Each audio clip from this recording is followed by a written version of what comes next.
In this video, I'm breaking down the difference between Excel's count and COUNTA functions. Using the wrong one can lead to incorrect calculations and data analysis mistakes, so it's essential to know the difference between the two. Let's take a look.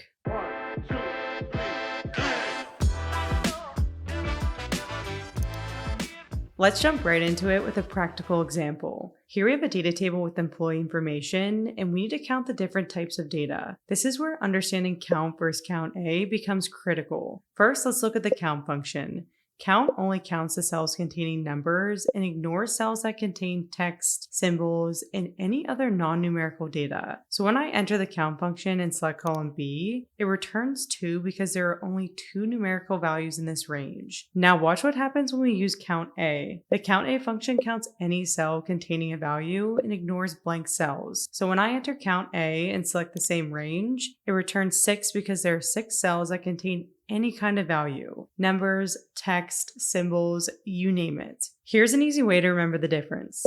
Count counts numbers only, while COUNTA counts anything that isn't blank. Think of the A in COUNTA as anything. This distinction is huge when you're working with mixed data types. If you use count when you meant to use COUNTA, you'll get completely different results and potentially make decisions based on incorrect data. For example, say you're tracking survey responses and some people entered numbers while others entered text responses like yes or no. If you use count, you'll only count the numerical responses and miss all the text entries. But if you use COUNTA, you'll get the total number of people who actually responded.